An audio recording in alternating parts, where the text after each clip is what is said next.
Okay, take it back. I'm still trying to log on. Oh, okay. I'm trying to work through this. Okay. Do you need help or are you good? I think I'm okay. It's just, taking a minute. All right. All right, it's 10 o'clock. I'd like to call the meeting to order. This is the Mendocino County Office of Education regular board meeting for August 11th, 2025. We'll start with item 1.1, call to order and flag salute.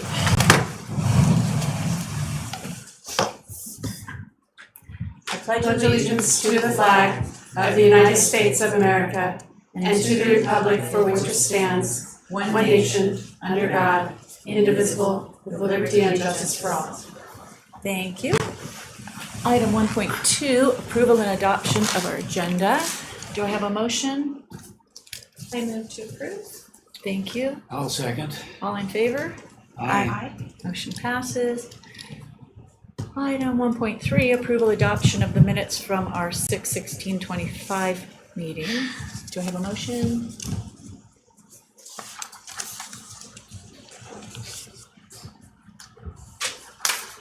Or still reading the minutes?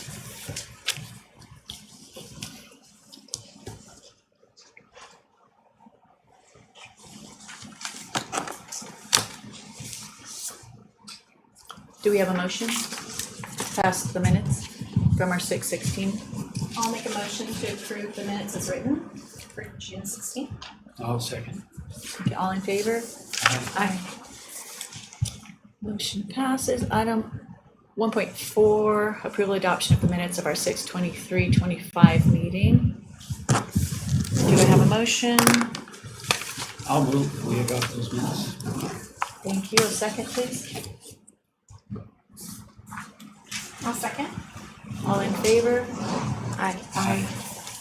Motion passes. Item 1.5, do we have any public participation? We do not have any budget participation. Okay. Item 1.6, we like to leave this on here, remote attendance of a board member. I don't think we need to It doesn't review apply. it. It Does not doesn't apply apply today. today, but we like to have it on there. We'll skip item 2, consent agenda, because it's all on discussion action. So moving right to item 3.1, take action to approve resolution 25.8.1 nominating our Senator Mike McGuire for the California School Boards Association Outstanding Legislator Award. I really enjoyed reading about this. Yes, and let me, a little All those background on that is CSBA sent out or opened the nominations July 30th. So it's a pretty quick turnaround. And in order to approve or to nominate, it has to come from the board and there has to be a board resolution. So normally I'd like to give you a little bit more background on this or a heads up, but given the quick turnaround, I thought I would just bring this to you. And the nomination process, I can do the nomination. There's a letter that you can sign that is very much, if approved, that's very much aligned with what the resolution is. So Senator Mike McGuire does a ton for our schools and for our region, and we are really happy to nominate him. Yeah. And we're hoping that some of our other districts will do the same. I've sent information on to them for them to do the same, and some of them are considering it. It's wonderful. I think I was really impressed with, he first held office at age 19. I didn't know that. Yeah. I mean, at 19, what was I doing? I love my position on the board, but I think 19, I wouldn't have even considered that, so. I think we're lucky to have him. Yeah. Senator Mike McGuire wanted to note that he's been a longstanding supporter of cannabis tax that have enabled community programs that serve youth across the state, especially our county, including a lot of tribal programs locally. That's good to know too. Yeah. Okay. Well, that's wonderful. So what we need to do, if we don't have any more discussion on it, is Motion to approve? have a motion. I motion to approve. Thank you so much. Do we have a second? I'll second. All in favor, say aye. Aye. 3.1 passes. Wonderful. Moving on to 3.2, take action to approve the consolidated application reporting system, CONAP. Yeah, so this is what we call the spring release, and it's the California Department of Education This is the application system that they use for LEA, any LEA who's participating in these federal programs to receive funding. And it also is us assuring that we're going to meet the legal requirements of using these funds. And through that, we receive Title I, Title II, Title III, and Title IV funding. So those federal funds are still Yes. coming? Yep. Good. What was that, Don? The lowest? Those federal funds are still coming. Oh. Yeah. Any questions, concerns? Any motions? I'll make a motion to approve the CONAP certified report. I'll second. All in favor, say aye. Aye. 3.2 passes. Item 3.3, review and approve our MCOE representative and an alternate for Mendocino Lake Adult and Career Education Consortium, or MLACE. So this is an annual approval of a representative to the Mendo Lake Adult and Career Education Consortium, which we are a part of. This year, as of last year, we want Eric Crawford to represent us as our Director of Career and College Readiness. He also oversees our adult programming. This consortium also provides us with some of our funding for our adult programming. We do need to also approve an alternate. We've listed myself as an alternate in this area. So if he's unable to attend a meeting, then I can attend. So this is an annual notification thing. Thank you, Dr. Nicole. Motion to approve. Thank you. I'll second. Second. All in favor, say aye. Aye. 3.3 passes. Item 3.4, County Board of Education Health and Welfare Cap. Becky Jeffries, our Director of Human Resources, is going to address this. A little background as to why this is coming to you.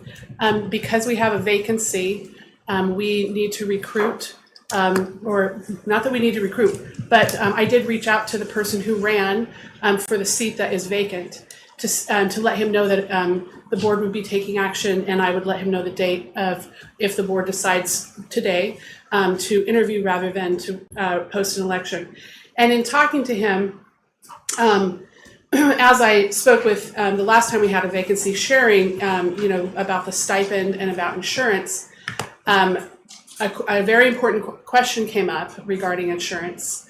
For somebody who already receives insurance, do they have to accept the insurance? And currently they do.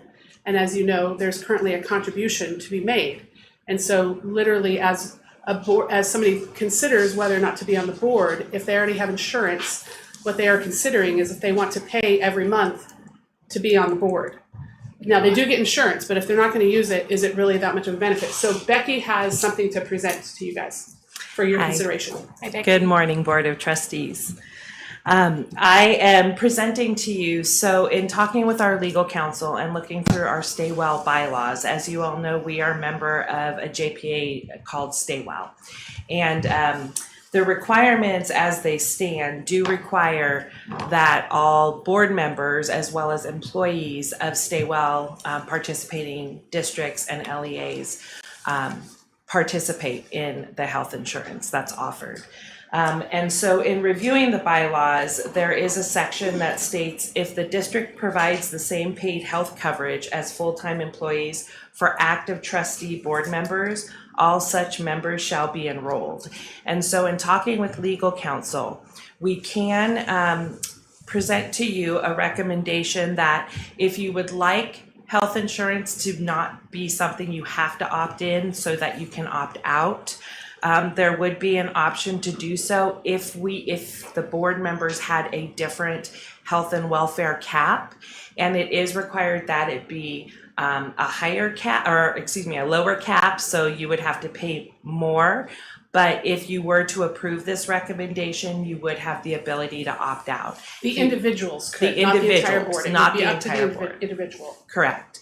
And so I don't know if one of you would mind opening up the memo so that we can present the chart that's on the second page. Please, thank you. Oh, I do know you have it in your packet. Yeah. And so There's a current, what you currently are paying as of July 1st. And if you were to maintain the same health and welfare that all of our employees have, which is the $1,291.15 per month, if you maintained that amount, then your current insurance premium monthly would be $442.78. As you see, your monthly board stipend is listed up there. And if you were to deduct that off of the monthly insurance premium, there is still $126.01 owed monthly by the board members. Our proposal would be that you approve an H&W cap that is $10 more per month than what employees receive. So that would be $120 annually that you would be paying more, or that we would be paying less, I should say, so you would be paying more annually if you chose to move forward with keeping the insurance individually. And that amount would propose that your H&W cap be $1,281.15 per month that MCOE would pay, which ups your monthly premium to $452.78. This would then show that your board member monthly amount for those who opt in to stay with health insurance would be $136.01, excuse me, after you deduct your board stipend out of it. So again, we're proposing this because we do believe that health insurance can be something that individuals need and want, and participating members may want to have that, but we also realize there are members who do not need this health insurance. And by doing this, this allows them the ability to opt out and not require all board members of ours to take the insurance. I'm here to answer questions that you may have at this time. Thank you, Becky. Yeah, Go I ahead, have Don, one. I've got questions too. Yeah, sorry. No, you go. I have one question, and that is for those of us that are old enough to be on Medicare, it would just be kind of nice if somehow they offered a supplement, which of course would be at a cheaper rate. That is something I can note and we can bring back to Staywell so that we can make that as a recommendation. That would be something our committee would have to vote on. Yeah. And that was my question too, and I wished that Charlene was here too. I've never really spoken to either one of you about that and asked about that benefit. Because customarily, we do have retired board members, and I figured Charlene always talked about how great the insurance was, so I assumed she was using it as a supplemental. So apparently you can't use it as a supplemental? You have to just opt into it? Well, I assume you can, but if you're using it as a supplemental, when you're on Medicare, you shouldn't pay full value for it. Right. See, Right, it's a full supplemental plan. insurance is much cheaper than full insurance. Right. Okay, Yeah, so- currently it's a full plan that you're purchasing. Yes, it might be supplemental. It might be billed after the Medicare is billed, but currently it is the full plan. Okay, And well, then generally, that's much less expensive. Correct. What is the process after we would approve this? Any type of changes to the Staywell policy for benefits of board or staff? Does it go to the Staywell board before or after we take action? How does that work? So once you approve it for our agency, then this is the process for our agency, and any individuals who would like to not opt into insurance at that time, if you were to approve moving forward with the proposal, would work with HR so that we can go through and tell you how that would look, like when you would be able to come off of it and all of that, so. I think it's a good thing to be able to opt in and out, because sometimes somebody gets insurance through their spouse, and you don't need to. And that's why we're proposing this, because we do have a vacant position as well, and in looking at this, we thought it might help out not just the individuals currently on the board, but any openings we have. Any question? Thank you for all the information. It was really clear, and I appreciate all the information that was in here. Once we approve or not approve this, will we have to, well, if we approve it, will we have to amend our bylaws? Are you talking about the yes, stay well bylaws stay- or the It's board? the stay well bylaw. So the stay well bylaw doesn't need to be amended based on this because you wouldn't have the same paid health coverage. Right. And so our bylaws are clear saying if it's not the same paid, basically the interpretation by us in legal is you wouldn't have to opt in.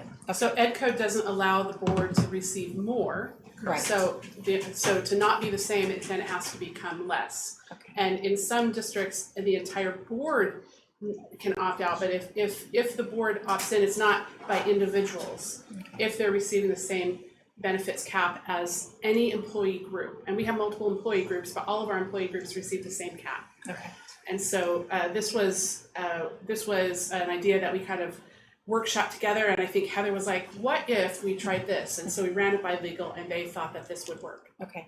Okay. Cool. Thank you. So my question is, so I've always been appreciative of the health insurance. I had health insurance when I came on board, but of course, like Charlene used to say, this was a superior plan. I did notice when we switched this last year, now we're getting less coverage for more premium, which is sad, but everything's gone up across the board. Everything, groceries and just cost of living's gone up, so I understand.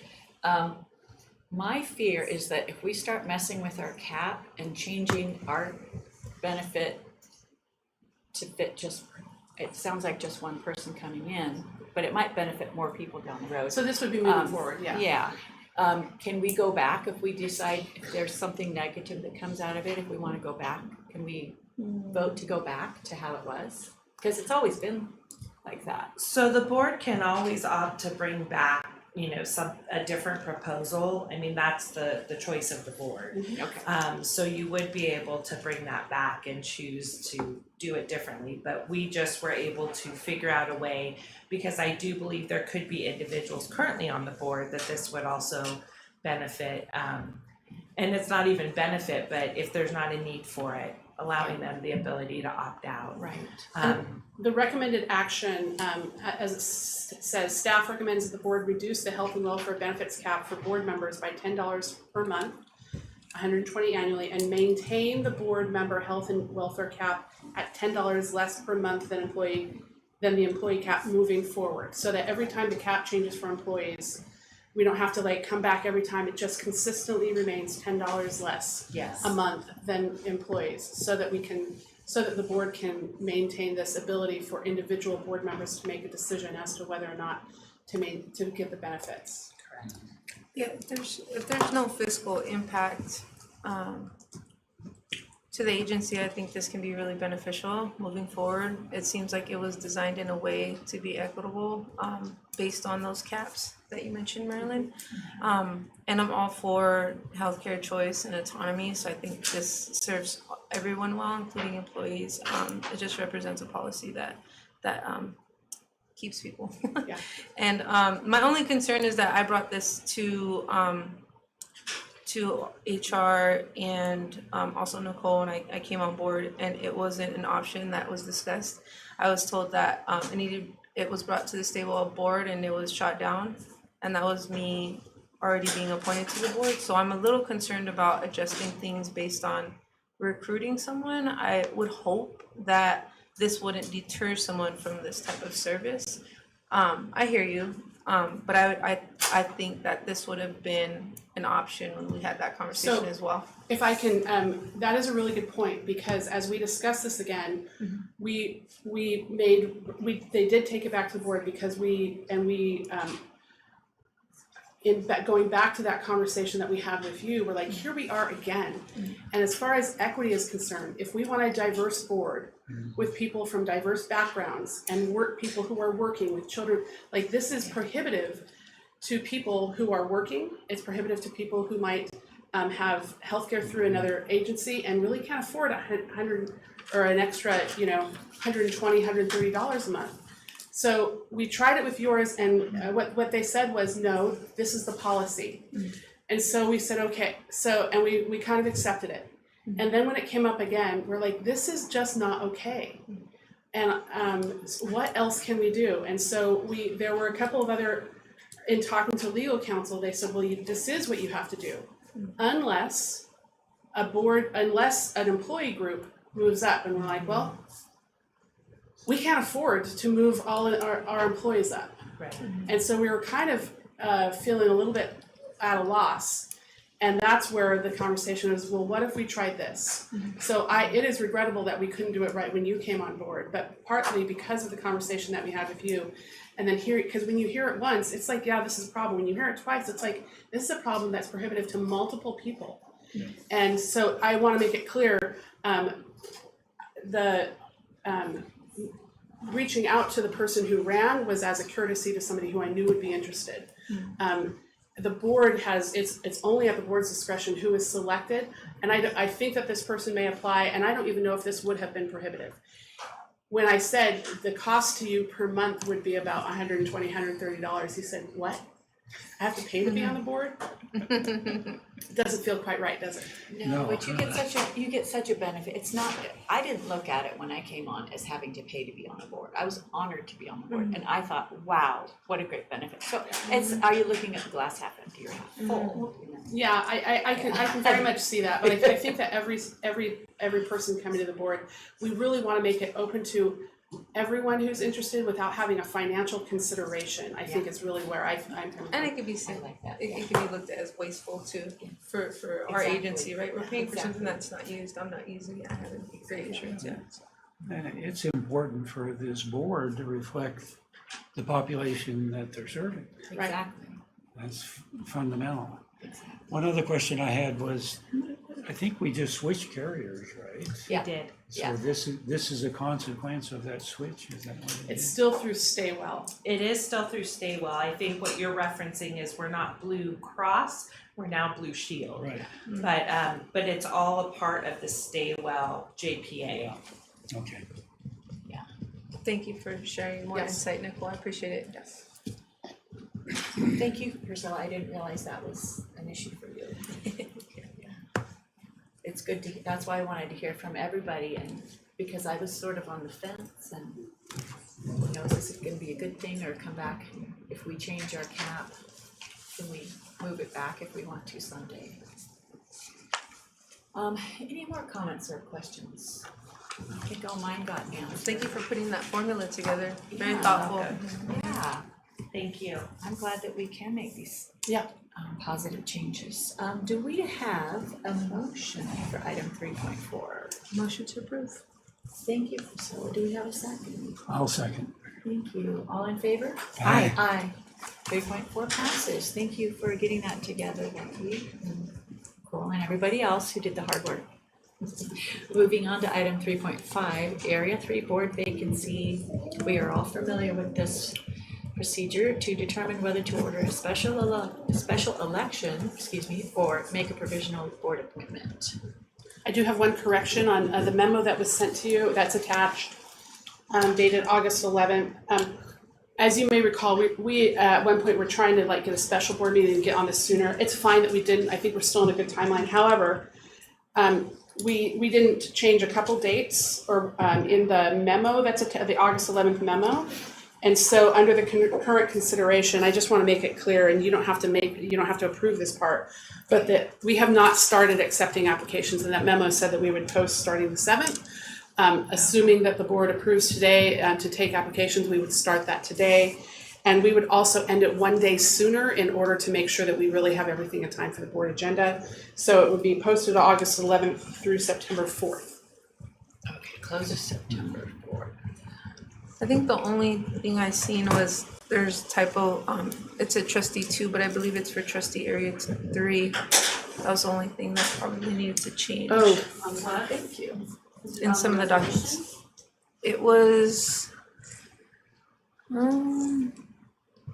That's a very important. yes, it's, Consideration. make a provisional appointment to fill board vacancy for trustee area 3. It's a second document listed, Okay. I believe. It's the first or second, or maybe it's T3. Hopefully it's not this, Well, the one that it requires approval. super important. Oh, it might have been the interview questions. Not the questions. No, It not was, the questions. Let's see. So the resolution is where we should really focus and make sure that it's on there. That's I Yeah. believe it's the resolution. It is, it's 4D, a registered voter in trustee area 2. Oh, Trustee thank you. Area 2. Yeah, on C and D, actually both say area 2. Thank you. Oh, I see, okay. I used to be the proofreader. I didn't Now you catch got that back, one. Marilyn.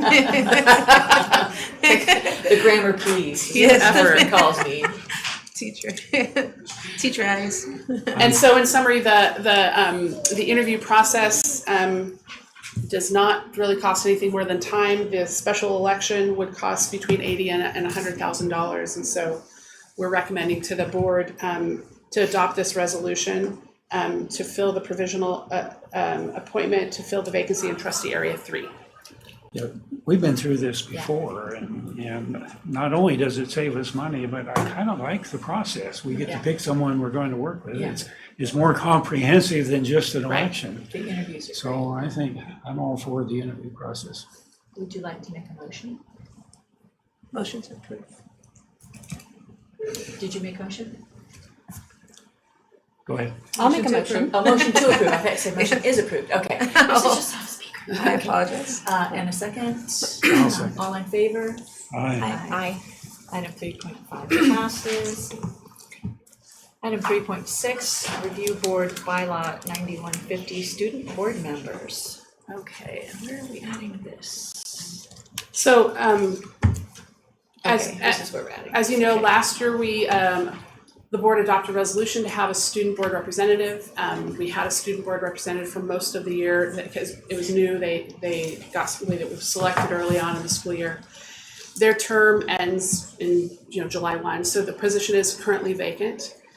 And so the consideration was, just speaking really broadly because we want to maintain confidentiality, there was a situation that prompted some discussion between Priscilla, Marilyn and I, along with, and including Chris, or communications, about whether or not the board wants to consider whether the board has criteria for the board representatives. Currently, the board representatives are chosen at the school site, so students get to choose. And as a reminder, this representative, or this seat is representing Mendocino County Office of Education schools, but cannot be selected from juvenile hall. The students can't come out of juvenile hall to come to our meetings.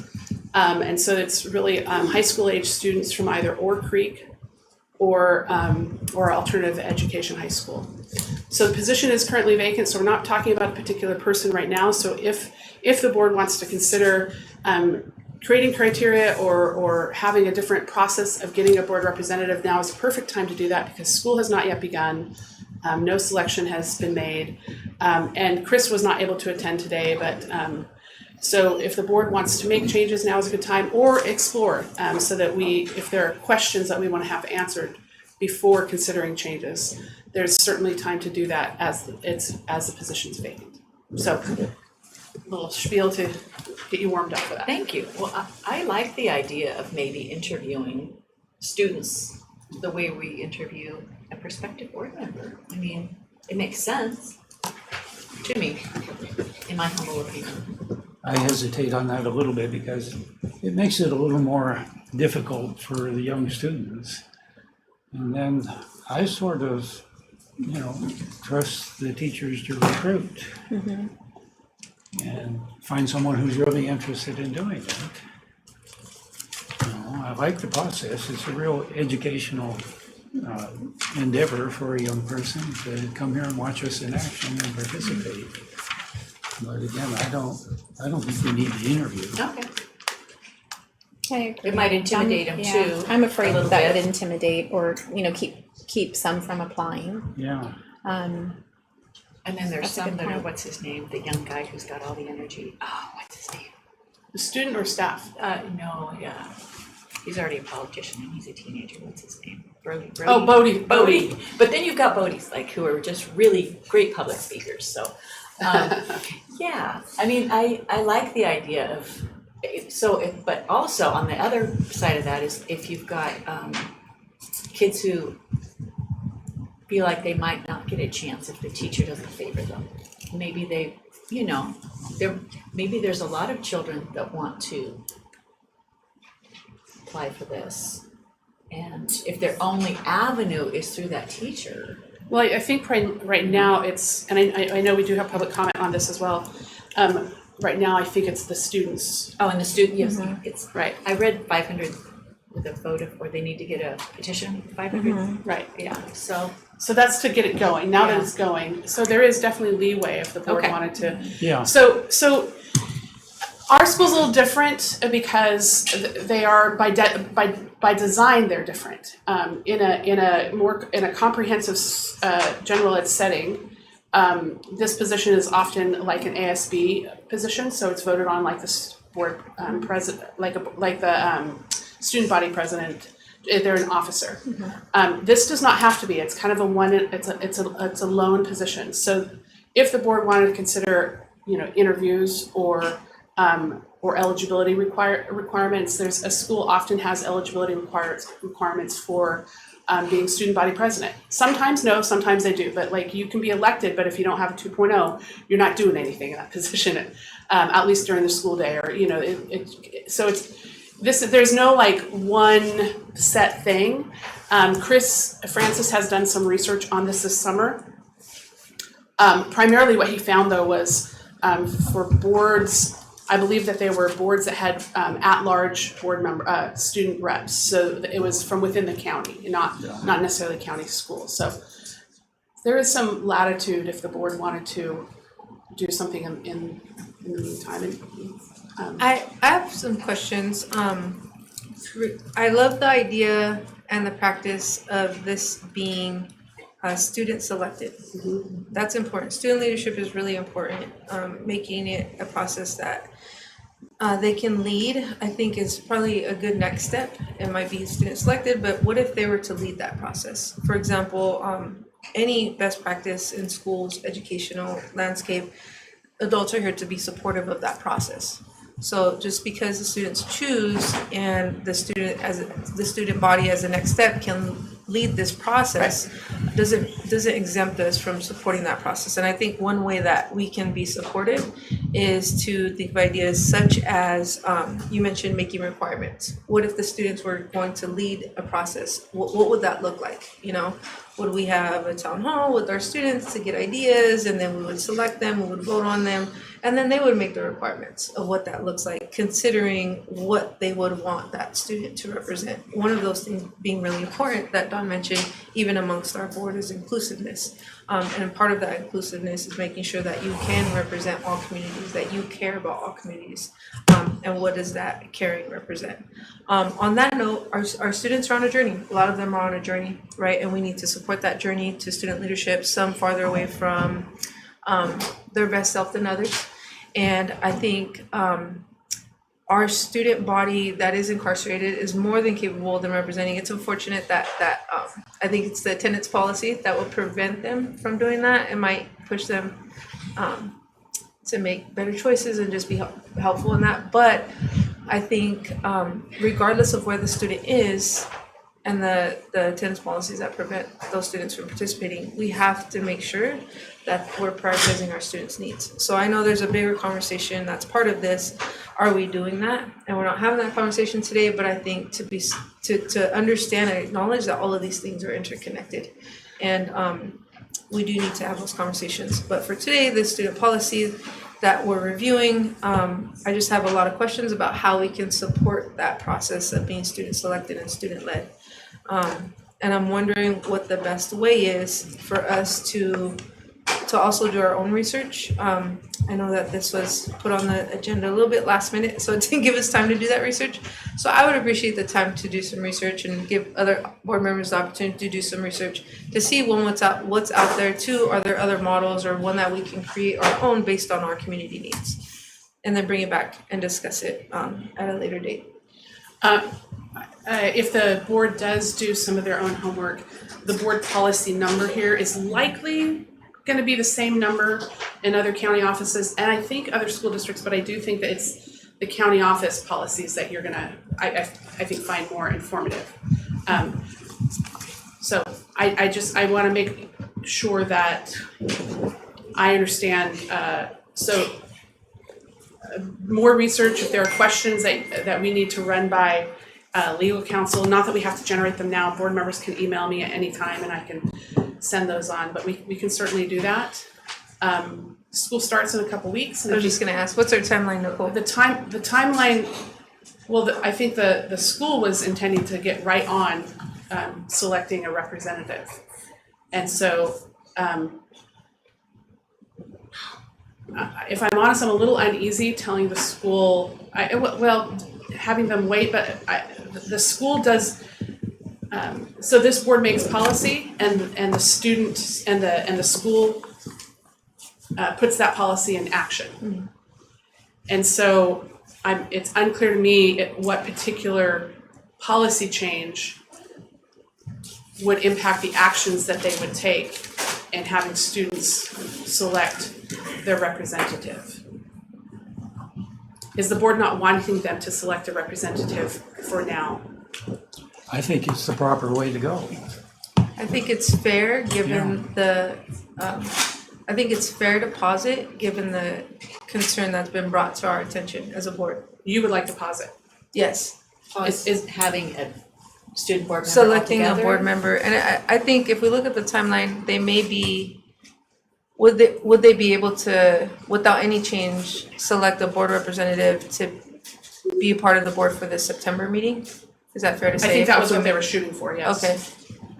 Yeah, I think delaying it a month and bringing it back next month to discuss based on research and addressing the community concern is fair.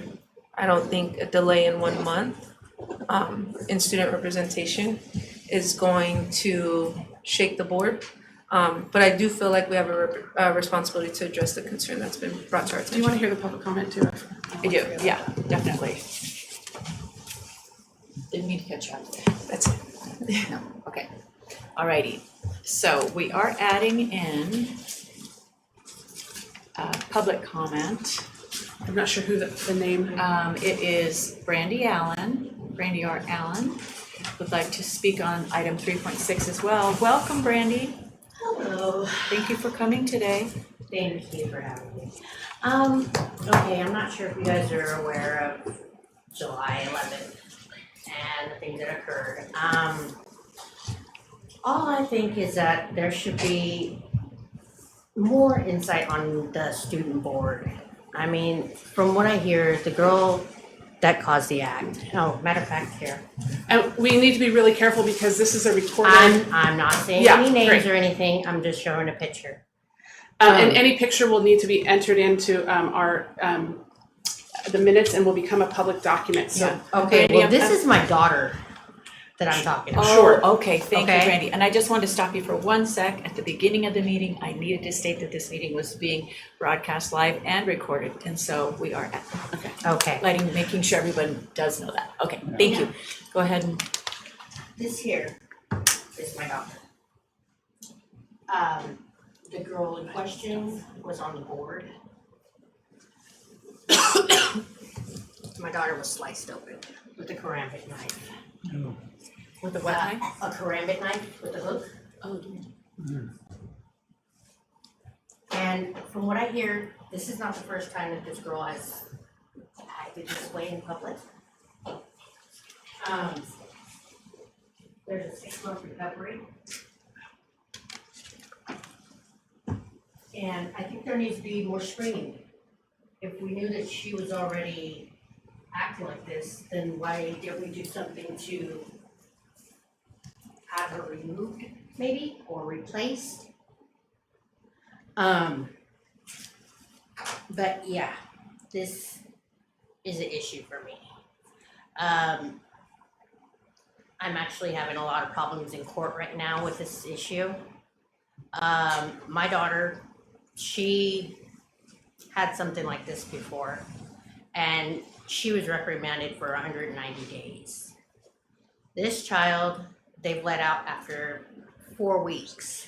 She's on house supervision. I've heard that she has a drug problem, that she also has an alcohol problem. And I think there needs to be more maybe insight on the people that we have on the board. So, Maybe a little bit more looking into. Dawn? did this happen in one of our schools then? or- No. You said July 11th July 11th at the Where? lake. at the Lake Yeah. Mendocino? Yeah, Lake Yeah. Mendocino. So it wasn't in school, but it was our Right. representative. It was the representative. So that would be 11 days after her term ended. Nicole. Yeah, that was after her term ended. I'm so sorry. I'm uncomfortable with this link for a specific student that is not difficult for the public to make. So Okay, I'm not sure how to have the conversation in any other fashion. okay. Do you have any questions for Brandy? I'm very sorry this happened to your daughter, by the way. Yeah, me too. Actually heartbroken. All right. Thank you so much. Thank you. And we are under 3 minutes. Thank you. Okay. So this is pertinent to our conversation. And I think this speaks to, I think it's fair to delay the appointment of a student representative to really review our practice for at least 1 month. Because it's a larger conversation than just a student policy. It's a conversation about ending violence against tribal communities. And that's a big part of our community. Okay, go ahead. So, I have a couple questions. Because I want to make sure I know what, between this meeting and the next meeting, what how I should be spending my time. So I would, is the board wanting the staff to see if there's, to explore like criteria or screening? Or what would the board like specifically to learn between now and the next board meeting?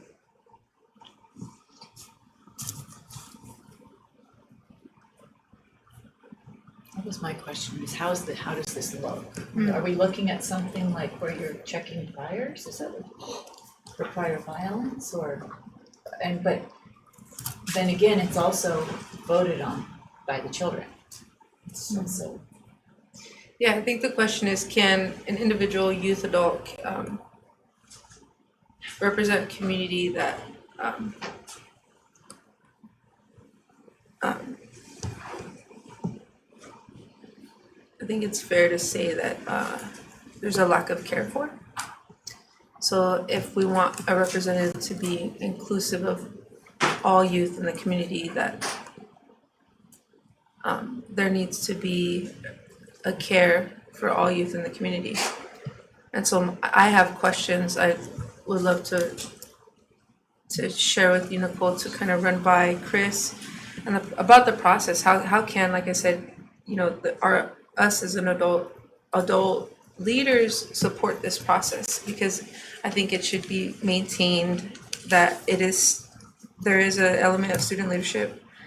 I also believe the next step to that is it's student led and not principal led or administrative led. That happens a lot and it's called student leadership, but it's not. It's almost like a puppet show. We have to be careful of that. So my question is, what do those practices look like? I'm very curious at this point. No suggestions, concerns definitely, but just curious, what does that process look like? What does that show us, and how can we contribute towards making that process better to ensure that our board is representative of individuals that can be inclusive of all the youth they represent. I hear what you're saying. Yeah, go ahead, Nancy. Just speaking for myself, I really like the way the policy is written as far as it's student driven. You know, that those that are interested have to get a petition of at least 500 students or 10% of the student body. But maybe how would everyone feel if we added something to the fact that it's once it reaches that stage, but then it goes to admin, maybe for approval. I'm gonna add one thing, because I think that those signature, I think that is to establish the position, Okay. not each year to put somebody into Oh, the gotcha. position. Okay, thank you for the So- clarification. If I can get, so to be clear, this is a vacant position. And the board, I think, is considering, as we fill it, is this a time, which, to be fair, at any time there is a vacancy in a position, if you're gonna make changes, that's the time to make it. So this is a really good time to look at it. Yeah. So I'm wondering, because this feels a little bit abstract and I want to get something more concrete.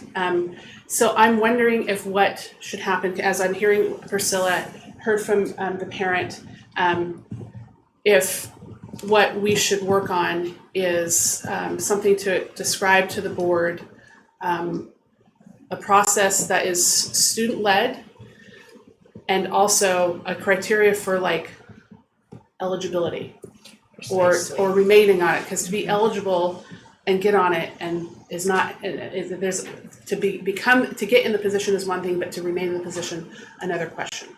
And so I think that is a concrete enough task that I think we can come back with, because I do think that this is a site-driven position, and it's intended to be so that it represents students, represents those schools.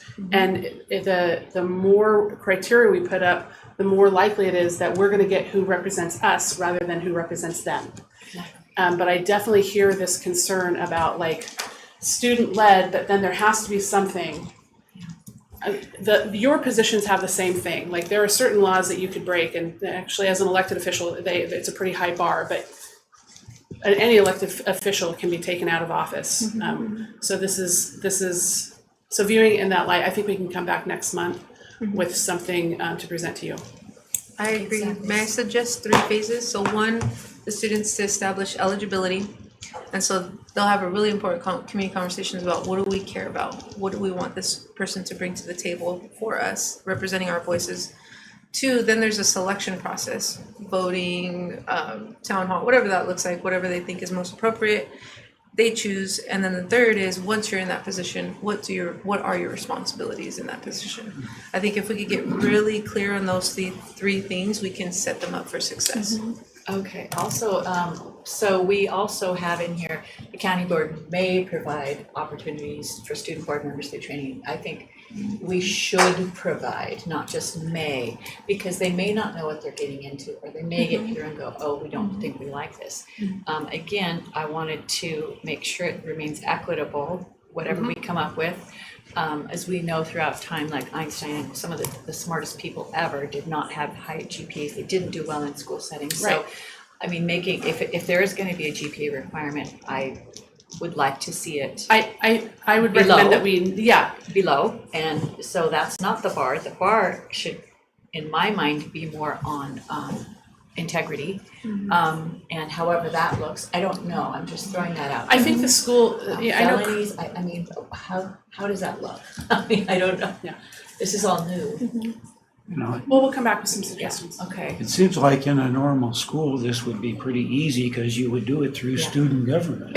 Right. Yeah. But we don't have student government. That's something to think But that about gives us, too. it, even though we don't have student government, I say that, I don't think we have student government, but the framework of student government is it's a good framework to Well, that was refer that was to. what I was gonna say. Maybe we need Yeah. something in the form of student So government. you said eligibility, responsibilities, and what was the third one? Eligibility, then there's the selection process. Selection, okay. When you might have 10 eligible students that are interested, how do you go about selecting them? Okay. That's a whole different process. And then once they're in the position, what responsibilities are they expected to maintain to stay in that position? We'll work on something, and this is not, if I'm hearing this is, so the board's not necessarily making policy change, but is wanting more information on these Correct. things, which even if we come to you and you're like, great, I don't think it will require a vote. But it's definitely something that the board should feel comfortable with, so we will get you something for next month. Exactly. Can these things be implemented into the policy? We'll check on it. So there's a policy and then administrative regulation. This, I believe, is an administrative regulation. The administrative regulation doesn't generally require the board's approval in a county board, because it's usually describing what the staff will do, and I direct the staff in this case. So in our case, the board policy and administrative regulation may be coupled together, but it may not be necessary for the board to take action. But we'll find out. It will depend on what's there. I'll want to find out more. Okay, so our action is to not take action on item 3.6. Do we need to vote on not taking action? No, Okay. by not voting, Okay. nothing happens with that. Okay, dies on the Senate floor. Right. Got it. Any more questions or comments? Okay. Moving on to item 5.1, presentation by our CSBA Chief Legal Counsel, Bob Turk, County Committee on School District Organization. Yes. Let's see. He's online. there he is. He's joining us remotely. Some of you may Good morning. remember Mr. Turk. He's an attorney with school and college legal services. As some of you may know, but some of you probably don't know, you hold another role on another committee. This committee is is also the another committee that I always forget the name of. And we haven't had a meeting for a long time, and we should be having regular meetings. But before we before we schedule those, thought we should do a little information on that other committee that Bob, if you could tell us more about. Absolutely. Happy to be here. Thank you guys for having me. So as Superintendent Bunzer said, I'm with California School Boards Association. You all can hear me okay, right? Mm-hmm. Yes. Yes. Okay.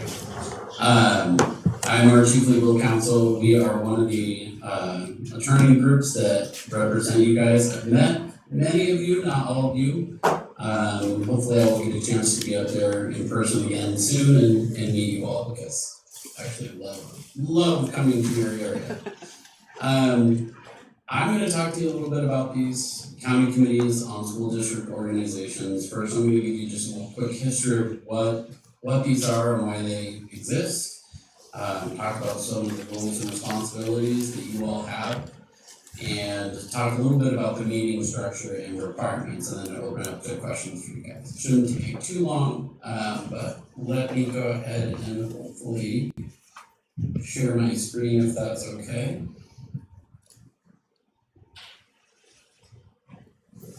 Okay.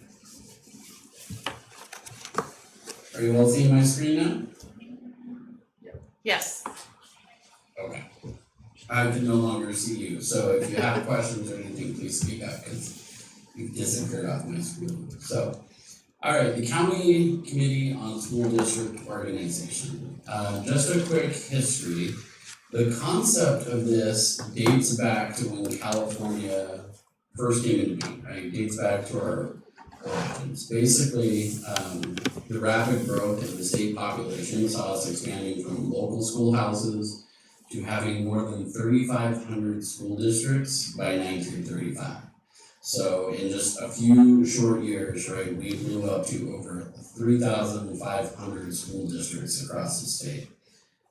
Just sheerly from a resource management perspective and a consistency of educational quality perspective, this wasn't really manageable. If any of you are familiar with the Fresno region, you can actually see some of this still play out down there. Fresno Unified, or Fresno Union High School District is one of the largest high school districts in the state. And yet we have a plethora of very, very small elementary school districts, sometimes just 1 or 2 miles down the road from each other. And when you look at the history and the boundaries of those, they really go back to sort of agricultural roots, and like this rancher had this land and this rancher had that land, and so from there they sort of created their own little districts for the workers and the people within their range. Not a super efficient system, not the best way to allocate resources. So along comes what we call the Optional Reorganizational Act back in 1945. It was a short-lived attempt by the state to create what they then called commissions on school districts, with the goal of unifying some of these districts and collaborating, collapsing our resources and getting more consistent form of education across the state. Like I said, it was short-lived, they only lasted about 4 years, and they managed to get us down to about 2,000, a little over 2,000 or so school districts, which wasn't quite enough. So then in 1951, the state introduced something we're all familiar with and sometimes frustrated with, ADA-based funding, right? Average daily attendance funding. The idea here was an incentive to get more kids in seats and more kids in a single district seat, right? So it was sort of intended to incentivize schools to come together because you got more money, you got more resources, right? Since then, we've seen a number of changes in the law dealing specifically with this issue. ADA sort of become its own thing, and the funding thing has become its own beast, as we're all aware of. But we've seen a lot of changes around the issue of district organization. So in the 80s, fast forward through all the different laws that changed. In the 80s, they came up with these county committees on school district organization. And those are, the screen is frozen. Here we go. So basically what the county committee is, in every single county except for one, and that county being San Francisco, every county that is not a city school district combination, San Francisco, right, is required by law to have a committee on school district organization. It's governed under the Education Code, section 4000 to 4024, 4042, sorry, if you're really interested in it. And the Education Code specifically says in there that the responsibility for this county committee, and it's a county committee, right? It's county government that's supposed to establish these, can be transferred to the county office of education to be handled by the county board of education by order of the state board of education. So basically, law requires everybody to have one of these committees, and it authorizes the state board to create or vest that authority in the county board of education. For 35 of the counties across the state, that has happened, including in Mendocino County.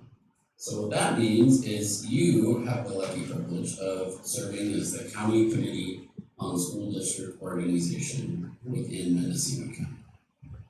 Now, this is done by order of the state board. It's not necessarily permanent. I've never heard of it really being reversed, but theoretically, the state board could on its own motion, or you could actually, or even a majority of the districts within the county, could petition the state board to have the county committee reestablished as a county entity instead of a county board governed body. In which case that would go before the state board for a series of hearings. You could theoretically take this responsibility back off you, but it's not likely to happen. It's honestly probably not something that I would suggest you guys put the energy into even thinking about, because like I said, it's not likely to happen. And the active responsibility is pretty low for the county board of education. But when there is a need for the county committee to step in and do their job, then it's important that you have that sort of local piece of it, and I'll get into that a little bit here. I also wanted to highlight real quick, and I'll give you a copy of this PowerPoint at the end. On the lower part of the blue screen there, where it says California Department of Education School District Organization Handbook, that is a link to a very helpful resource that CDE has created on this. It does give a lot of the history, and it goes into more detail than you probably need on a daily basis, but it is a very, very helpful resource on this because most counties don't deal with this topic all that frequently. Okay, so what is the role of the county committee on the school district organization? Basically, you have a couple of main functions. you review and approve proposals to change school district organization, right? So that could be boundaries, that could be trustee area voting. You serve as either the initiator or the coordinator for some of these reorganizational efforts.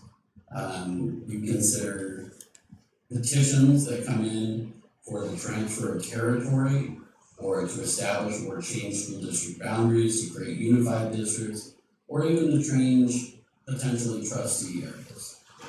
So it really comes down to what's in the name. You're in charge of the organization of districts by their geographical area and their governance structure through the trustee voting or the trustee allocation process for all the districts within your county borders. So what does that really mean? So two functions really, reorganization and trustee allocation or trustee changes in trustee makeup within a district.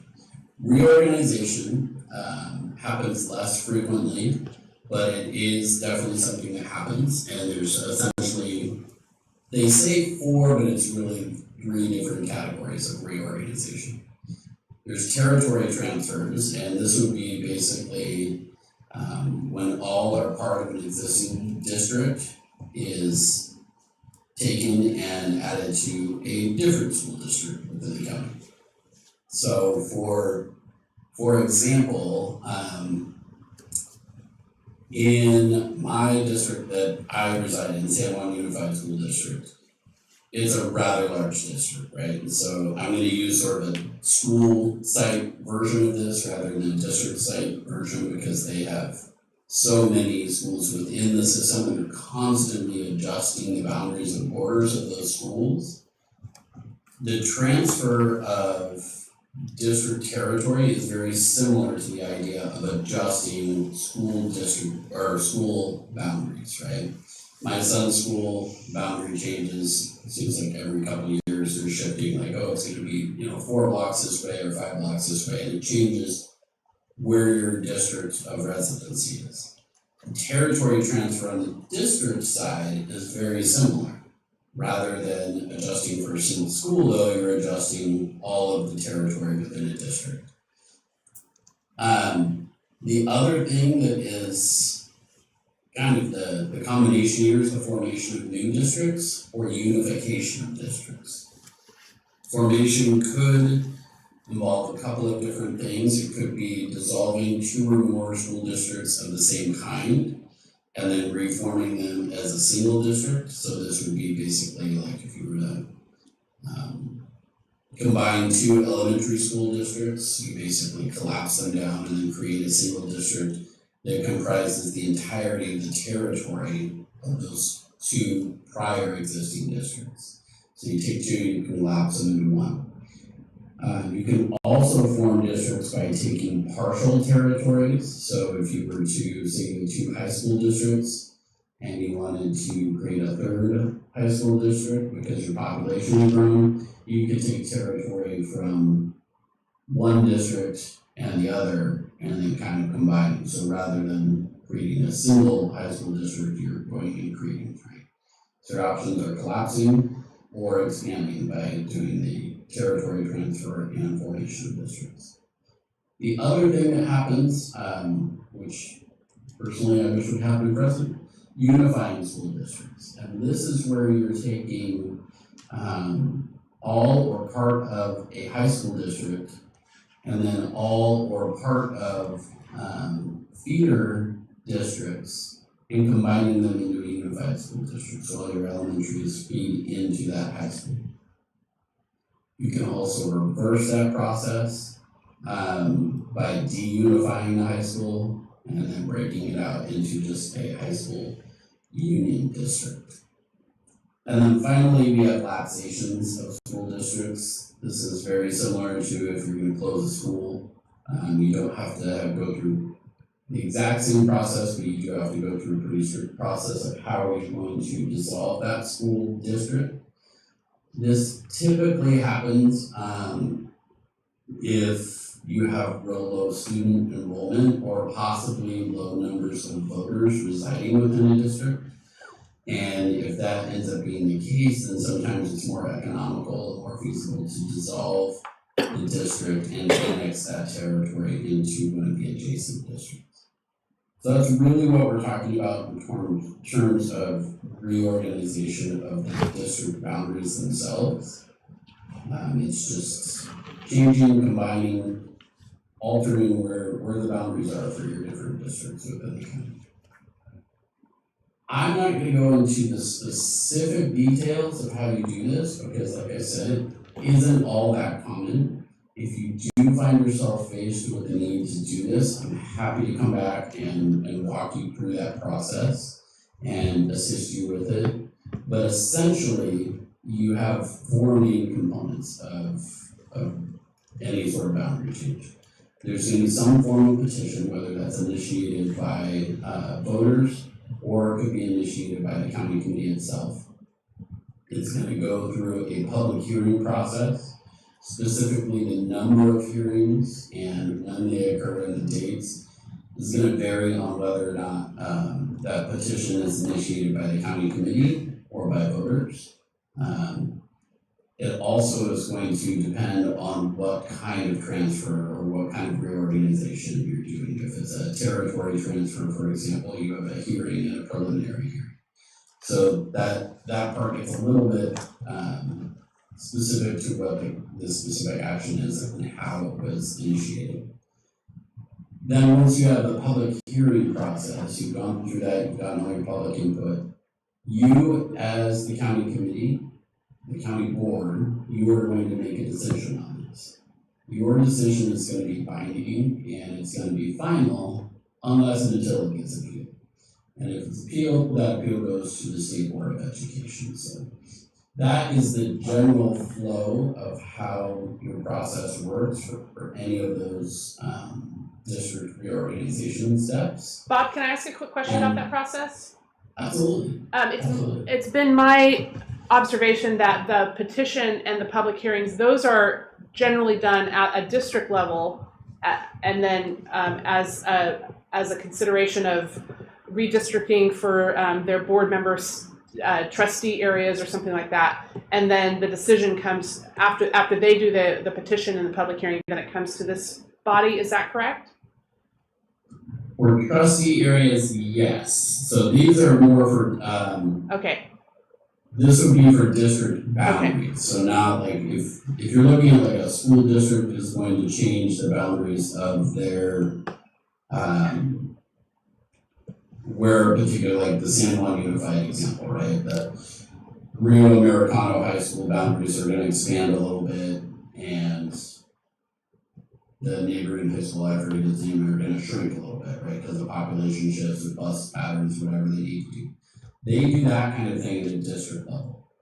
If you're talking about taking or changing territory of the actual district itself, not the trustee areas, but the district boundaries and the geographical area that they encompass or the structure of those districts, that's done by the county committee. But you do have another role, which I'm glad you brought that up because that's actually my next slide, which is dealing with school district trustee areas.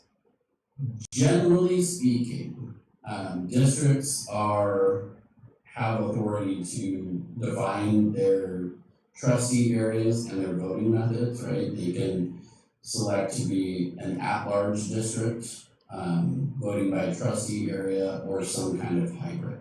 That's a district decision.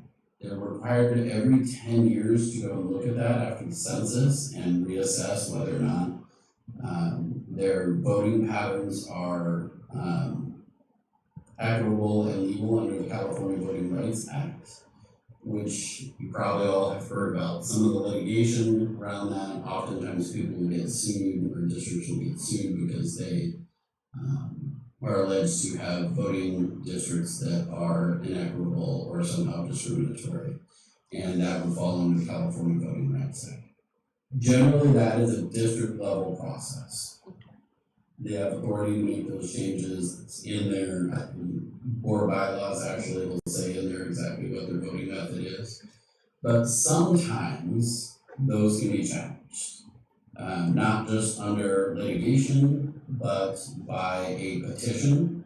And that petition could come directly from the county committee, right? You could either receive a request or you can initiate a request to take action to create or to abolish existing trustee areas. That does come out of the education code. Voters can also petition to make that change, right? They need at least 10% of the signatures within the district to sort of force the issue to try and change by creating or abolishing specific trustee areas within the district. If either of those happen, that's going to come before the county board, or the county commission, excuse me, and then it does end up going to the voters as well. So that's the role in which you play in terms of trustee boundaries within the district. But otherwise, what you're saying, Superintendent, is correct. It does happen at the district level. And that's where we see it typically. With respect to this process, adjusting the number of trustees really is going to be a matter of population change and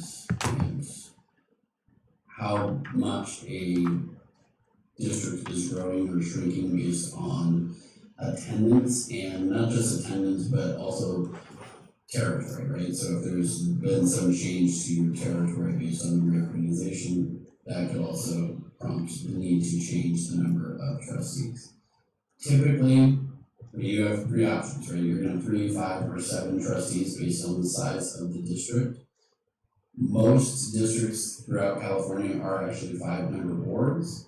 3-member boards are usually for pretty small districts, and the only way actually to go down to a 3-member board, and again, there's a whole process and a lot of technical steps involved, but the district itself has to have an average daily attendance in the prior year that fell below 300.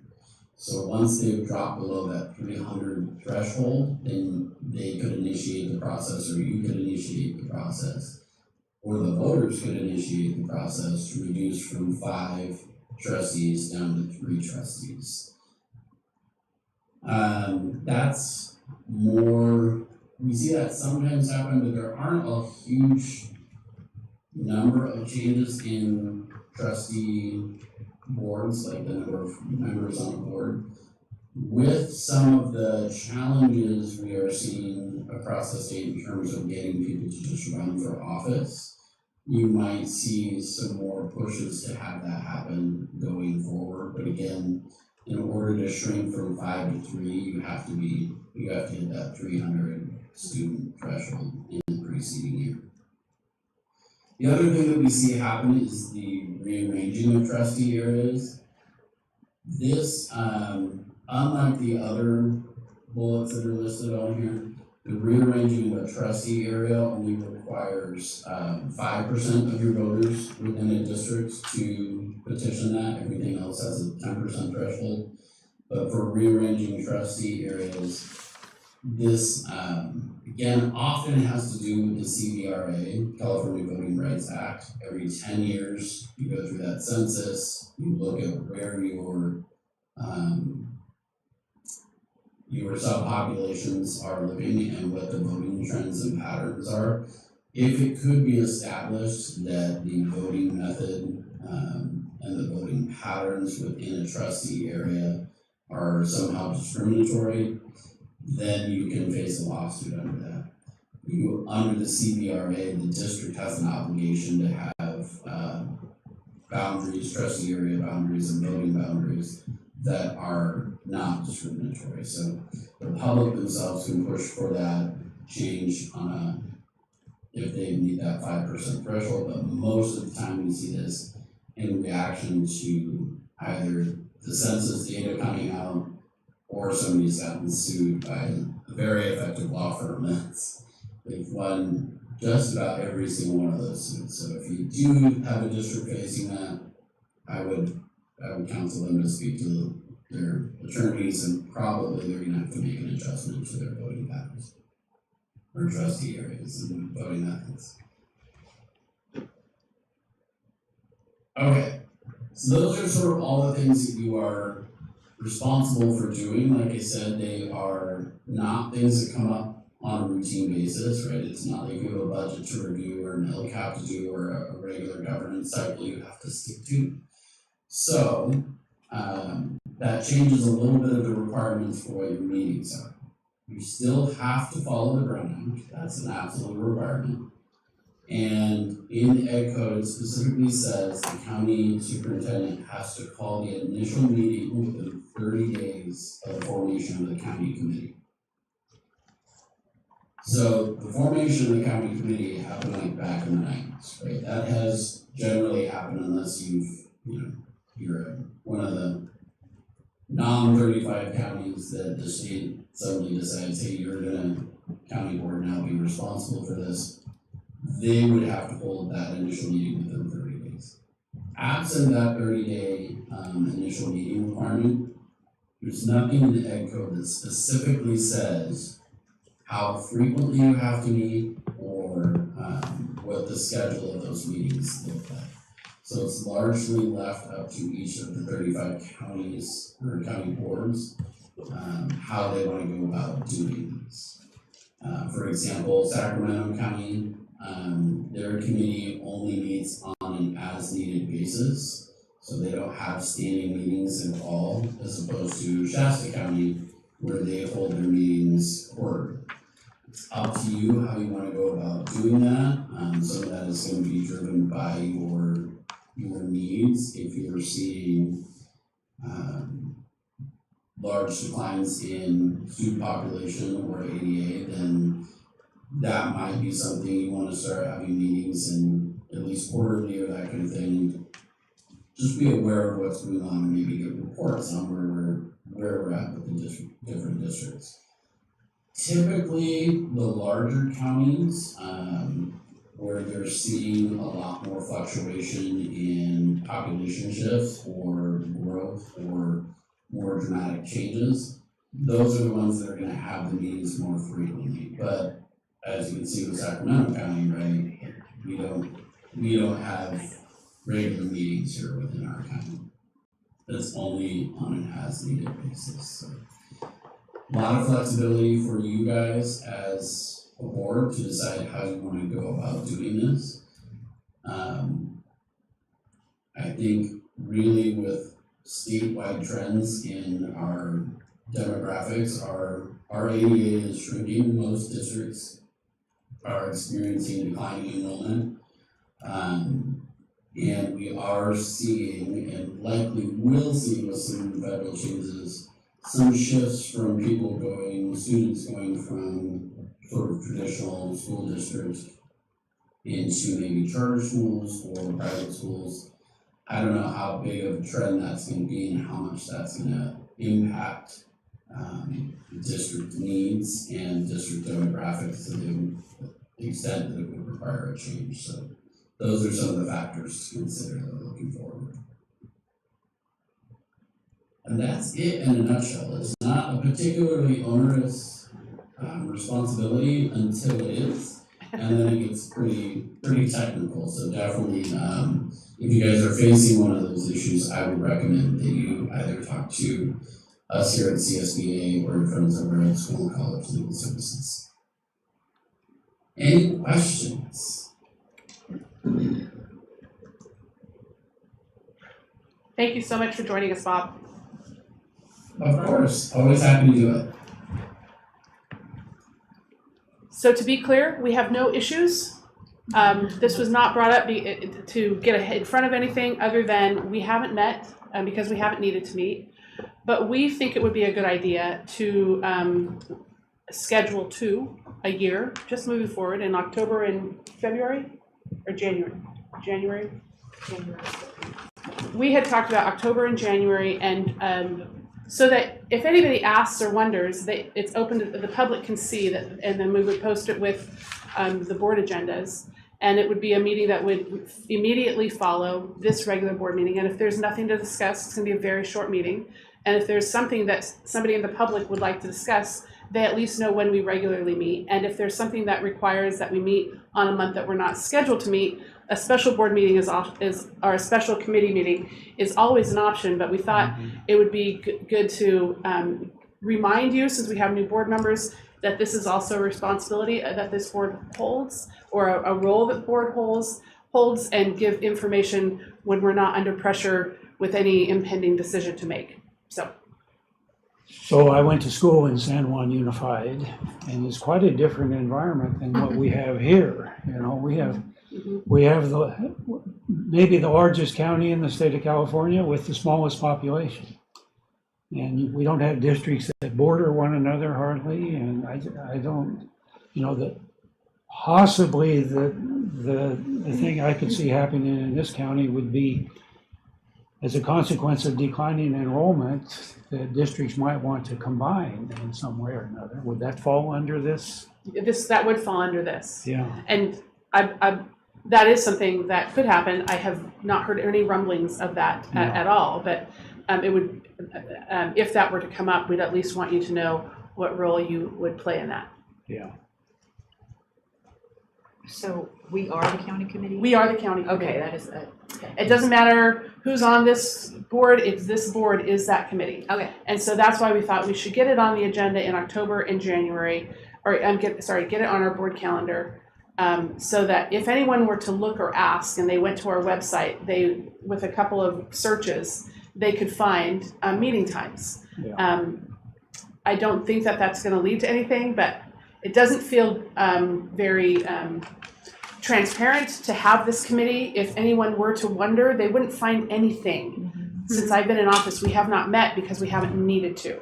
And while that is lovely to not need to meet, it's not transparent to the public that this committee even exists. So we thought it wouldn't necessarily take any time at all, and we could just schedule those meetings to run immediately after we conclude the board meeting, because then you would reconvene as this committee. Okay. I found it fascinating. Bob, you mentioned some of the district needs across the state, sometimes shifting, perhaps due to enrollment in charter and alternative school parent choices that are now available. Do you have any examples that encourage reorganization of local districts due to that? I think that there has been an increase in alternative choices, and I'm curious to know if you've seen anything that has impacted the districts enough to look at that. I don't know that there's no state collection of how many students are enrolled in charter schools, so I don't know that number. Yeah, the data is not great on that front. I think more, and I'm not personally aware of one. I think more what you could see happening is if you saw a shift in student populations where maybe you have a district and the neighboring district opens a charter school, and suddenly you have a bunch of students who are wanting to transfer out to go to that charter school. That could impact district operations and district needs, right? And that could also then influence their boundaries, or the need to be unified or not unified or collapse, that kind of thing. So that's kind of where the charter impact could be. I think given the federal push to have vouchers and more discretion to get students into sort of private institutions could have a similar effect to that. But because a charter school is generally approved within a district, right, you don't see a huge shift in those patterns, although you definitely can have students going from a district to a neighboring district or even a couple districts away based on charter enrollment. So normally those numbers aren't significant enough to trigger this, but those are the types of things. At this point, we're pretty settled, right, in terms of where our boundaries are, what our districts are, unless and until we see some sort of major population shifts. And those are the big driving factors: declining enrollment and change in enrollment opportunities. Thank you. Thank you, Bob. Any other questions for Bob? No, but I have a question for Nicole. Do we have anything on our website that? No, relates but to we this? will. Okay. We we wanted to get the meetings so that we can direct people to that. Perfect. So I don't know what we'll put up besides the dates. I don't know if we'll put up a copy of the link. To the handbook. There we go. Okay, And perfect. there's one particular chapter that specifically, chapter 3, that talks a lot about the reorganization and I'm only familiar with it because as long as I've been dealing with the board, we have had to meet as that committee. I think it was when the supervisors changed their map and we Oh, adopted right. their boundary maps. Gotcha. So it would be, I could put that chapter in the agenda for next month and Okay, for great. the October meeting, and then that way you guys can take a look at it. Right. and Perfect. questions. Thank you. Yeah, It was- that'd be great. It was interesting And because for what it's worth, the Department of Education has given express permission for people to reproduce and use that handbook. As long as you're giving CDE credit for the work they've done, so that's something, if you wanted to have a link to that or whatever on your website for the public information, that might be helpful to them as well. okay. All righty, well, thank you, Bob. Thank you, Bob. Bye. Appreciate you joining us. You're very welcome. Thank you. Take care. Bye-bye. What they were referring to, Nancy, was when they cut part of, it was Charlene's at the time. I had Pine Mountain, and then they redistricted, that became your, or Charlene's at the time, district, and then I got a little extra on Hopland, because both our districts got changed when the soups did that. That's what they were referring to, so it does happen once in a while. But, alrighty, moving on to item 5.2, our MCOE Human Resources July Personnel Report. Everybody had a chance to look at that. Pretty straightforward. Any questions or comments? Well, we have some great new hires. And moving on to item 5.3, our Williams Quarterly Complaint Report for 2024 and 2025. We have no We have complaints. 0, yay. Yay. Any comments there? No. On Okay. that, actually I do. On that form, under where it says quarter reporting period, there's a couple of things that you could check. It says check which applies. Do we need to check any of those? Hold on, let me look at what you're looking at. They should be checking no complaints filed, but then it's the data at the bottom is showing that there's no complaints. Gotcha. Okay. And for the public, that this is not that no one in our agency has received a complaint about anything, but rather we have not received Williams complaints. And that's what we're required to report to this board and report publicly. Okay. And we don't receive a ton of complaints in general anyway, but certainly not Williams regarding facilities and materials and teacher assignment. That's a good thing. Yes, very important. Any more questions? Moving on to item 5.4, our Ed Services Report with Dr. Nicole Adele, our Assistant Superintendent. So there's a few things I'd like to just highlight. We are in receipt of 2 grants since we last met. The first is for the, she didn't spell it out, LCSSP. It's a learning, it's a chronic absenteeism grant. We were awarded previously, and we're at the end of that, and they open a new cohort, and we have been awarded $851,100 in consortium with several of our districts and charters. And that's how we fund part of our naturalist and doing outdoor ed and to getting kids outside of the school and with science and all the things so that they're excited to be coming to school.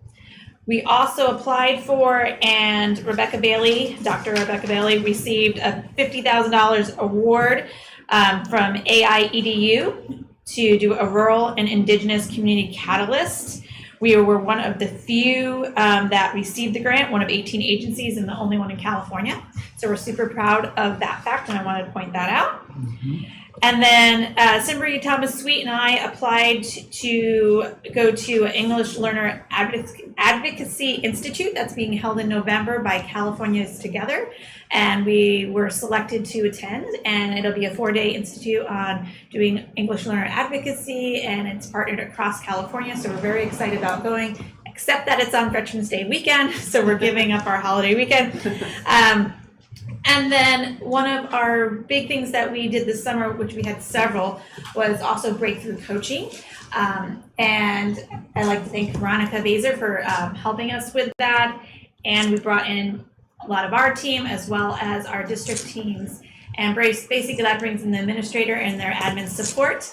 And they learn how to work together and how to streamline processes so that administrators can be out doing the work they need to do in classrooms, or for us, it looks a little different, but out watching our trainings, coaching our staff.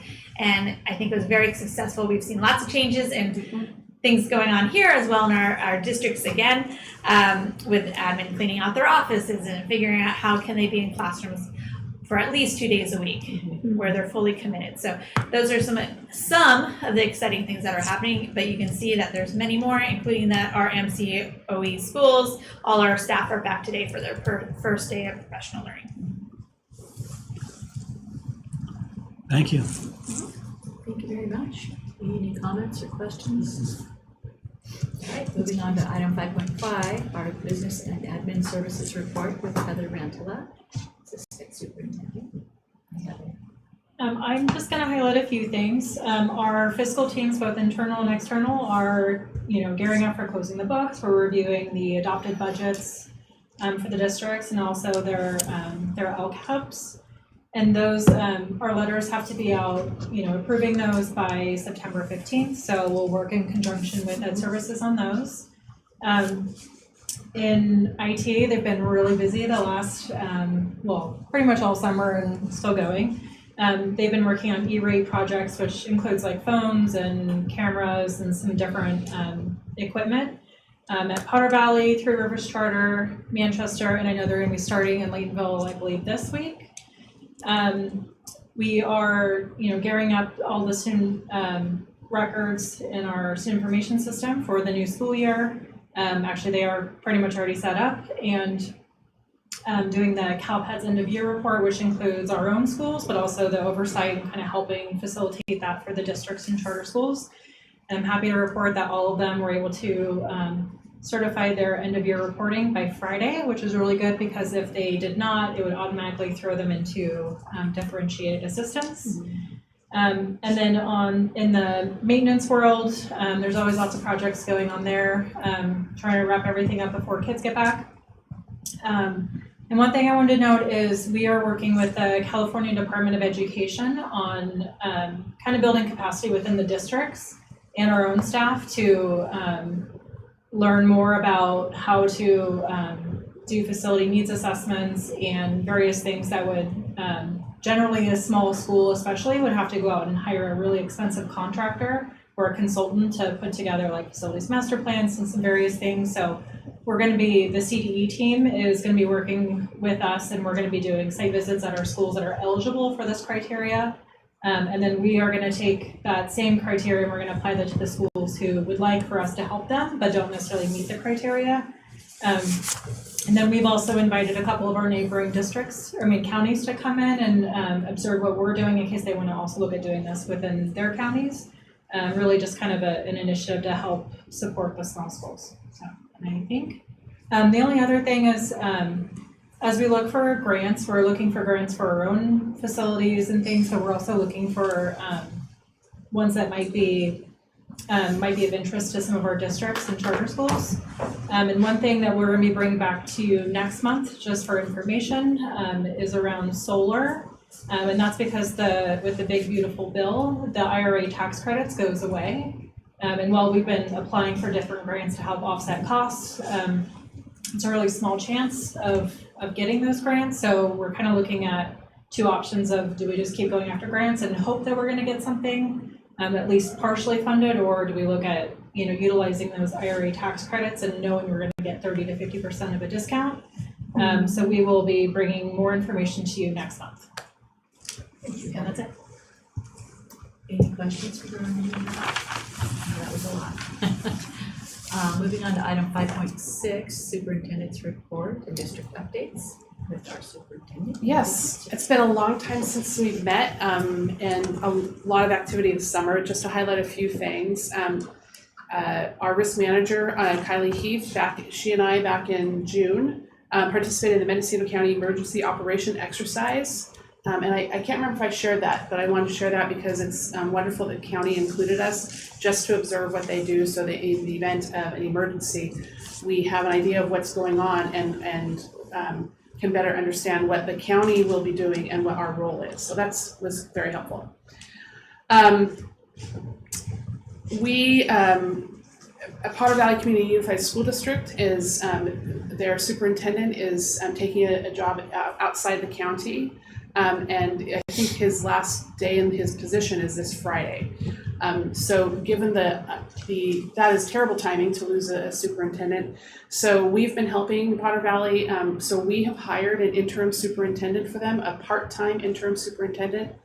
The intention is that person will be in that position through the end of the school year, and then that district will pay us back once they approve the agreement, which will go before their board Wednesday night. I'll be there to present that. Once they approve that, then they will reimburse MCOE for the cost of that superintendent. The reason why we did that is because it's relatively easy for me, because I have the hiring authority in this agency. The process to hire interim superintendent for me can be relatively quick compared to what it requires for a district. And then, of course, in an agreement like that, we did a similar thing for Leggett. You may recall a couple of years ago. The district can exit that agreement at any time that they feel like it's not working out, and we're under no commitment with that employee to continue working with, or for them to be remain in paid status.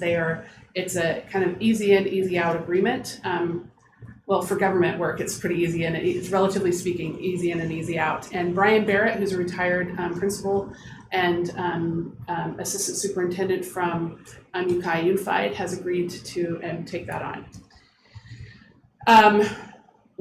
Besides Brian Barrett as a part-time interim superintendent, there are two other superintendents new in our county. Willits, John Baker is for Willits Unified, and then Hillary Magarel for Leggett Valley Unified. So 3 new superintendents in our county this year. This summer, the Mendocino County Family and Children's Services and the Juvenile Probation held a partner convening to share ideas on how to improve outcomes for children and families that they serve. And MCOE was invited as a representative for education, but in particular because we also serve some of the same students in our alt-ed school in Juvenile Hall. And that was part of the California Child and Family Review System in response to the Child Welfare System Improvement and Accountability Act, which is an old act. This is something that they do periodically. It was really well done, and the providers in the room had a lot of, I think, insight. There are some people who have come through the system who shared their experiences and areas where they felt like they were supported and areas where they felt that they were failed by the system. And so it was really pretty raw and very helpful convening. During the summer, there's a lot of professional development that goes on. And when I say a lot, I mean a lot. I'm going to highlight 2 conferences that we do, but there is a lot. And I think some of the others were listed, I think, in the written report from Dr. Adele. But annually we put on what's called the PAC 6 conference. That's a conference for county office educators from our region, which is Del Norte, Humboldt, Sonoma, Lake, and Mendocino. And then Napa County also joins us. And this has been going on for a really long time. And some of these names may not mean a bunch to you, but in the education world, they're kind of a big deal. We had Terralyn Finders, who's the chief client service for a law firm called F3. We had Patty Herrera from School Services of California. She's kind of a big deal. Our keynote speaker was Ken Shelton, who's the author of Promises and Perils of AI in Education. Ethics and Equity have entered the chat. Because we focused on AI and communications, and so as a keynote, there was a lot of eye-opening in that keynote address. We also had Dr. Louise Gansler who's the assistant superintendent from Sonoma County Office of Ed, and how they're using AI for threat assessments for student safety issues. And then Caitlin Schwendman and Deborah Sanders from School and College Legal Services gave legal updates with a focus on AI. And then we were also joined virtually, but nonetheless, they took the time to come. State Superintendent Tony Thurman attended the conference virtually, as did California Senate President Pro Temp Mike McGuire. And so we were really honored that they would make time to put their face in front of ours. We really want to make sure that they remember the needs of our rural Northern California counties. So that was an outstanding conference. And additionally, we do our Mendocino County Superintendent's Conference. It's been a while since it's been held in August, but the superintendents wanted it to be held earlier than October, where we've held it the last couple of years. And that was also an outstanding conference. We had Yuri Calderon, who's the Executive Director of Small School Districts Association, came and present, and Dr. Joel Rabin, who's the founder and CEO of Inform to Inspire, and then Caitlin Schwendman and Deborah Sanders from School and College came. And the focus of that conference was also AI, with more of a specific focus on how the superintendents can use AI. Not how to use it in a classroom. There's a lot of AI. There's a lot of trainings on AI out there going on, but we really wanted to get something specific to school leaders on how to use AI, things to keep in mind regarding the use of AI, how to use it responsibly, and with an eye for looking for where AI has equity concerns, because there are many. AI is such a useful tool, and really only as good as the information that it's given, and learning how to ask the right question to get the right answer, and then also learning how to really look at what AI produces, whatever the tool, what it produces with a discernment to determine, is this valid? Because as you may have heard, AI hallucinates sometimes and creates things that it thinks you want to hear, rather than what actually, what is based on fact. And so there's a lot of things to consider with that. And so there's been a lot of learning in AI this summer, which has been great, but also a little bit nerve-wracking. So that concludes my report of some of the things that I've been up to this summer. So I had one question. These new superintendents, when they come in, does the county do anything to help orient them into their new jobs? We do. Yeah. So the conference is one way, having them meet the other superintendents. That connection with the other superintendents is super important. And then we all connect with them in various ways and talk to them about things like working with their board, their evaluation. All of them come in with different levels of experience, but then we also have offered, I do executive coaching, and some of our cabinet level team does executive coaching with a local person called Jendi Corsi with Corsi Communications. When I had never done executive coaching, and she's not a former administrator, she's a coach, and she kind of pulls out of you what you already know. And after I'd met with her for a couple months, I realized if I had had that sort of coaching when I had been a superintendent, it would have probably been a game changer for me. Yeah. So we've increased our time with Jendi so that any superintendent who wants to work with her can, up to a certain number of hours. The more it's used, the fewer hours each individual can use, but we kind of want to get them hooked on it, because I think then it's something that their district could also pay for. It's really hard for a new superintendent to say to the board, I'd like, this however many thousands of dollars to support me in this and my success here. Yeah. That's an awkward conversation to have. And so that's one of the things that we've done, because I really think if we can help fund that, it might make them more likely to use it, because they won't have to There's no obligation to use it. They don't have to report how many hours they've used. Nothing's reported to me other than how many hours have been used so that we can pay the bill. So, and we do some other things. It really depends on what knowledge they bring. If they have a strong background in ed services, they're probably going to need more support in the business side and vice versa. And then do they have any overlap with the superintendent who's leaving? It really depends. And that's all at the district's, it's all at the district level. Yeah. And in this case, Leggett had some good overlap and as did Willits actually. And even in Potter Valley with this untimely departure of the superintendent, there has, while Brian's not being approved by their board until Wednesday, we were able to get him on board starting August 1st. So since then, I'm not sure how many hours or how many days, but since then he's been able to work with the outgoing superintendent, which was a big reason for us to hire them so that he could do that and just get going. Yeah. That's great. Is Brian a relative of Carolyn? Yes, Carolyn is his mom, and she was a retired administrator in Ukiah as well, but she was also hired as an interim principal in Potter Valley. So She was my children's principal for Yeah. Island River Valley. yes, Yeah, so she's got a lot of connections as well. love her. Yeah. Great family. Well, thank you so much, Nicole. I love the AI hallucinates. I think ChatGPT does that. Yes, Tells it you does. things you want to hear. Yeah. Interesting. All righty. Well, we will move on to item 5.7, our board member reports. Who wants to start? Should we start with Nancy and go down the line? Sure. Sure. I just have a really quick report. Sunday, the 17th, I'm attending an ACCBE strategy summit.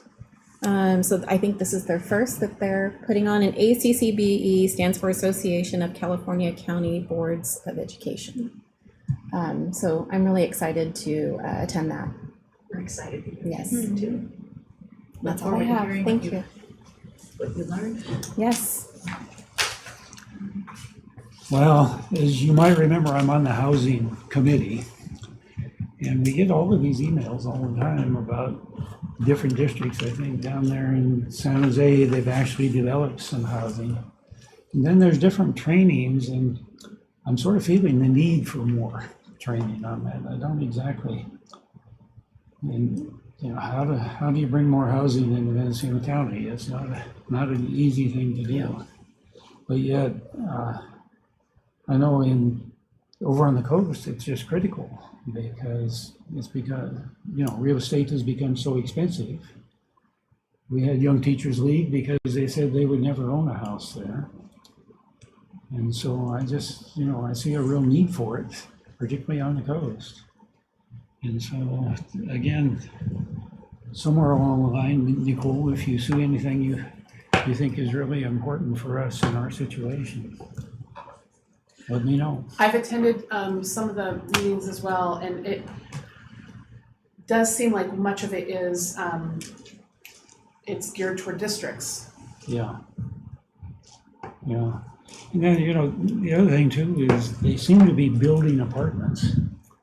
Mm-hmm. And I don't think an apartment keeps a teacher in a district, One of those young teachers that was leaving our district, he was really a good teacher, and I just hated to see him leave, but, he had an apartment, a nice one up the road from me. He was ambitious, he would ride his bicycle to school and everything, but he left, he said, because I'll never be able to own a home here. So apartments don't necessarily solve the problem, I don't think. No, it's such a crisis, the housing crisis here in California. It's so Yeah. cost prohibitive for so many people. Apartments are a good foot in the door to save money maybe. if And then they're again, affordable. there's quite a few districts that have extra properties. But again, how do you legally integrate that into housing for teachers is not a simple thing to do either. I'm right there with you, Dawn. Yeah, Ideally, we would raise all their salaries yeah. so they could afford the homes here. There's an It's not interesting community right down the road for me called The Woods. And it's kind of interesting because the land is owned communally. They don't own the land, they just own the house in there. And so that's sort of an interesting structure, is where, you know, the teacher could own a house on school district property, but they wouldn't necessarily own the property, I think. And then, of course, they would be required to sell it to another teacher, I would think. You know, you could set all that out in legal terms. But not buying the land saves a lot of money. That's true. Yeah. Thank you, Dawn. You bet. Very short and brief. Let's see. I joined the PCCY, which is the County Policy Council on Children and Youth. And that, I went to 2 meetings so far, but the committee addresses policy and coalition building for the well-being of youth. Nicole also serves on the committee, and there's a little, it's not super clear, the direction, so I think that's what the council is gauging right now, the direction. But what was positive to hear is that just a lot of overlap with our work, but Lake County is doing a really good job on utilizing that council to push things forward in the county, because there's a lot of leaders from different agencies that sit on that council. So that's a good thing. And I think they're bringing in a consultant to help drive that process. So that's one update. What I think is relevant in terms of my service on JDPCY, the Juvenile Justice and Delinquency Prevention Commission for the county, is we approved an informal survey for one of the commissioners to give a survey to youth about why they're not going to school for the summer. And this particular commissioner volunteered to do it at some of the big times over the summer. So we didn't hear back from them this month, but next month I look forward to seeing what that data brought in and how we can gain insight as well, because I think there's some overlap with our schools. And besides that, I look forward to the upcoming events that I reported in previous reports about the CSBA summits coming up in September, just around the corner now. Other than that, I look forward to some of the new events that Cole will share on the list for us to attend together. Thank you, Priscilla. I'm short and sweet as well, being August. I took a couple ethics trainings, one for my other job and the one that's required for us now every 2 years. And I too am looking forward to our September conference. That ought to be awesome. It's coming quick, right around the corner. And with that, I'd like to move to item 7.1, our next board meeting and public hearing, Monday, September 8th, 2025. And item 7.2 is adjournment, if anybody would like to make a motion. I move that we adjourn the meeting. Thank you. Second. All in favor? Aye. Thank you, everybody. Great meeting. I'm gonna